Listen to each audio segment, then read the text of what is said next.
प्रभु यीशु मसीह के नाम में आप सबों को जय मसीह। परमेश्वर की स्तुति हो। इस नए वीडियो में आप सबों को स्वागत करता हूं और एक नए विषय को आज हम सीखने जा रहे हैं। और आज का जो हमारा विषय है, ये 5 गलतियां करते हैं तो परमेश्वर आपका प्रार्थना कभी नहीं सुनेगा। जी हाँ मेरे दोस्तों, और ये 5 गलतियां क्या है, आज मैं इस बाइबल से मैं आपको बताने जा रहा हूँ। इसलिए इस वीडियो में आप लगातार बने रहे। और पहली बार हमारे चैनल पर आप आए हैं तो एक बार सब्सक्राइब, लाइक और शेयर जरूर करें। तो मेरे प्रियो, आज जो मैं आपको परमेश्वर के वचन से बताने जा रहा हूँ वो 5 बातें क्या है, और इस वीडियो को आप अंत तक आप जरूर सुने। और परमेश्वर इस वीडियो के माध्यम से आपको बहुतायत को आशीष करने जा रहा है। तो आइए हम इन 5 बातों को आज हम सीखेंगे। और सबसे पहला जो है, परमेश्वर के राज्य की खोज करना। आइए हम देखते हैं परमेश्वर के वचन। मत्ती रचित सुसमाचार उसका 6 अध्याय और उसका 33 पद में इस प्रकार से लिखा है, इसलिए पहले तुम परमेश्वर के राज्य और उसके धर्म की खोज करो तो ये सब वस्तुएं भी तुम्हें मिल जाएगी। परमेश्वर के वचन हमें बताता है पहले हमें किसकी खोज करना चाहिए। बाइबल में परमेश्वर हमें बताता है परमेश्वर के राज्य और उसके धर्म की खोज करो। लेकिन मेरे प्रियो, जब विश्वासी लोग चर्च में आते हैं और जब नए नए लोग चर्च में आते हैं तो परमेश्वर के वचन को खोज नहीं करके वो क्या अपने स्वार्थ की खोज में आते हैं। बाइबल हमें बताता है, फिलिपियों की किताब जब उसका 2 अध्याय के 21 पद में हम पढ़ते हैं तो यहाँ पर परमेश्वर के वचन हमें बताता है कि क्योंकि सब अपने स्वार्थ की खोज में रहते, ना कि यीशु मसीह की। जी हाँ मेरे दोस्तों, हर एक इंसान जो आते हैं कलीसिया में, जो आते हैं आराधना में, वो सब अपने ही स्वार्थ की खोज में रहता है। कोई प्रभु यीशु मसीह की खोजने नहीं आता, कोई परमेश्वर के राज्य और धर्म की खोज करने के लिए नहीं आता। इसीलिए आज इंसान जो है जीवन में जो खोज करने के लिए आते हैं वो नहीं मिल पा रहा, क्योंकि परमेश्वर के वचन हमें बताता है पहले हम परमेश्वर के राज्य और उसके धर्म की खोज करेंगे तो हमारे सारे वस्तुएं परमेश्वर हमें देने के लिए तैयार है। चाहे वो चंगाई हो, चाहे वो आशीष हो, चाहे जो कुछ भी हमें जरूरत है, परमेश्वर हमें देने की वायदा किया है। लेकिन नहीं मिलने के कारण क्या है? क्योंकि इंसान जो है वो अपने स्वार्थ के अनुसार खोजने के लिए परमेश्वर के भवन में आता है। इसलिए ये गलती हमें नहीं करना। हमें पहले परमेश्वर के राज्य और उसके धर्म की हमें खोज करना है। दूसरा क्या है, आपका उद्देश्य क्या है?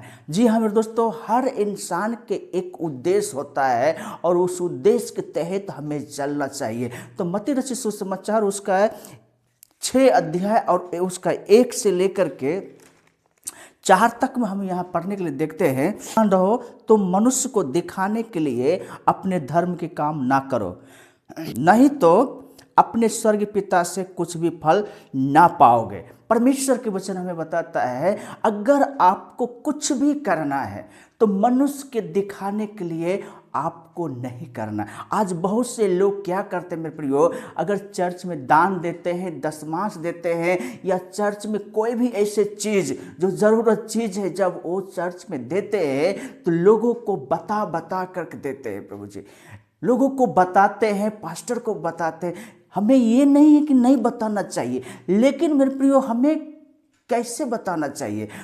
हल्ला करके, चिल्ला करके, प्रचार करके नहीं। बाइबल हमें क्या बताता है? इसलिए जब तुम दान करो तो अपने आगे तुरही ना बजवाओ, जैसे कपटी महासभा और गलियों में करते हैं, ताकि लोग उनकी बड़ाई करें।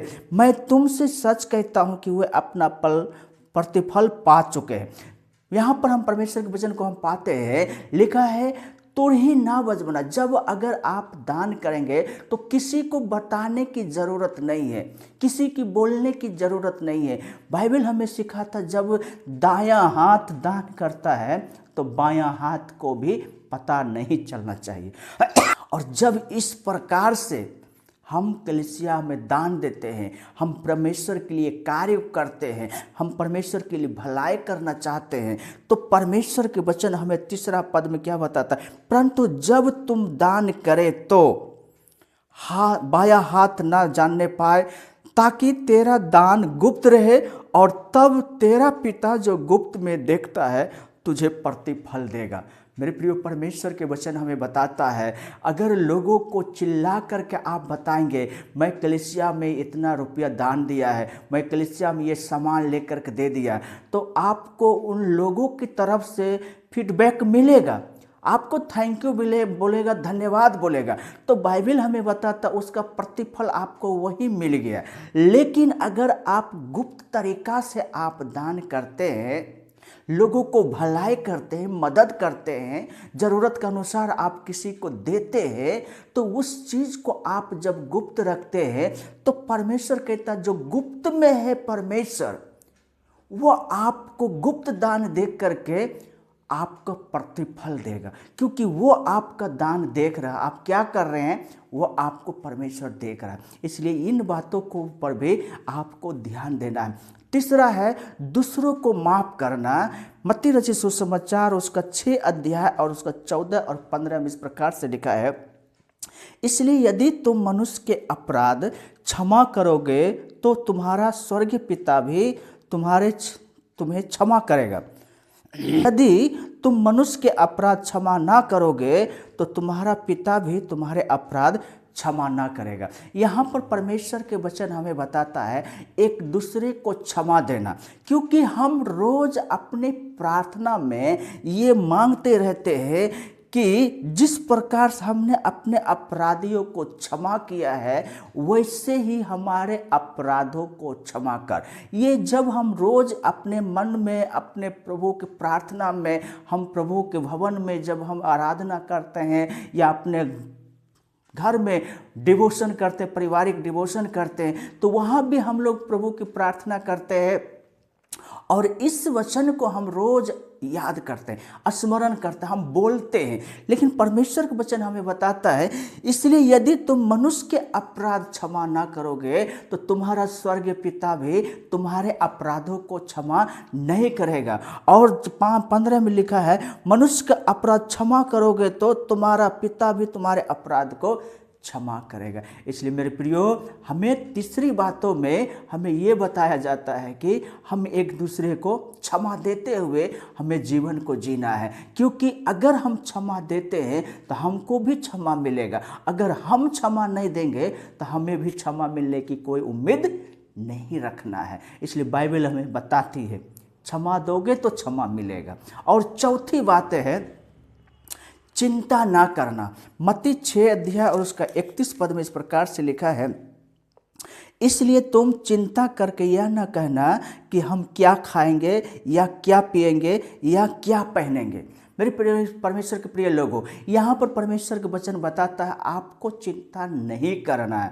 और चिंता नहीं करने के मतलब होता है कि यह भी ना कहना कि हम क्या खाएंगे, क्या पिएंगे या क्या पहने, क्योंकि परमेश्वर हमारे आवश्यकताओं को जानता है। परमेश्वर हमें अपने स्वरूप के अनुसार अपने समानता में बनाया। परमेश्वर के कहना है कि पक्षियों को देखो, वह ना तो बोते हैं ना काटते हैं, उसका ना तो जॉब है ना वो उसका ऑफिस से कहें, लेकिन फिर भी परमेश्वर उसको अच्छे अच्छे चीज़ों को खिलाते हैं, उसको अच्छे अच्छे से पालते हैं। हमारा परमेश्वर शोषण को देखो, घास को देखो वो कैसे बढ़ाते हैं, फूल को देखो कैसे वो फूल को खिलाते हैं। मेरे परमेश्वर के प्रिय लोगों, हमें पेड़ को देखना है, परमेश्वर कैसे पेड़ को बढ़ाते हैं, किस प्रकार से पेड़ को, फूल को, घास को सजाते हैं। तो परमेश्वर के वचन हमें बताता है उन सब से बढ़ करके परमेश्वर ने हमको और आपको यानी कि मनुष्य को बनाया। तो परमेश्वर के कहता कि तुम चिंता करके यह न कहना कि मैं क्या खाएंगे, मैं क्या पिएंगे, मैं क्या कैसे रहेंगे। इसलिए परमेश्वर के वचन हमें बताता है आप चिंता ना करना, क्योंकि परमेश्वर हमारे आवश्यकताओं को जानता है। और वो इसलिए जानता है कि परमेश्वर हमें कहता है कि मैंने तुम्हें अपने स्वरूप समानता में बनाया और मैं तुझे आशीष दूंगा, मैं तुझे कभी ना छोड़ूंगा और ना कभी त्यागूंगा, मैं तुम्हें अपने धर्म में हाथों से संभाले रहूंगा और सहायता करूंगा। हर आवश्यकताओं को परमेश्वर जानता है मुझे क्या चाहिए। इसलिए परमेश्वर का वचन कहता है कि पहले मेरे राज्य और उसके धर्म की खोज करो तो सब वस्तु तुम्हें मिल जाएगा। और 5वां बात है दोष ना लगाना। मत्ती रचित सुसमाचार उसका 7 अध्याय उसका 1 पद में, दोष मत लगाओ कि तुम पर भी दोष ना लगाया जाए, क्योंकि जिस प्रकार तुम दोष लगाते हो उसी प्रकार तुम पर भी दोष लगाया जाएगा, और जिस नाप से तुम नापते हो उसी नाप से तुम्हारे लिए भी नापा जाएगा। मेरे प्रिय परमेश्वर के प्रियजनों, यहाँ पर परमेश्वर के वचन हमें बताता है दोष ना लगाओ। आज लोग क्या करते हैं, अंधाधुन दूसरे के ऊपर दोष लगाते रहते, बदनाम करने के लिए तुले हुए रहते मेरे प्रियो। लेकिन परमेश्वर के वचन क्या बताता है, जिस नाप से तुम नापते हो, जिस प्रकार से तुम दूसरे को बुराई कर रहे हो, जिस प्रकार से तुम दूसरों के लिए गड्ढे खोद रहे हो, तुम्हारे लिए भी उसी प्रकार से खोदे जाएंगे मेरे प्रियो। इसलिए परमेश्वर के वचन हमें बताता है सावधान रहो, तुम दूसरों को दोष मत लगाओ।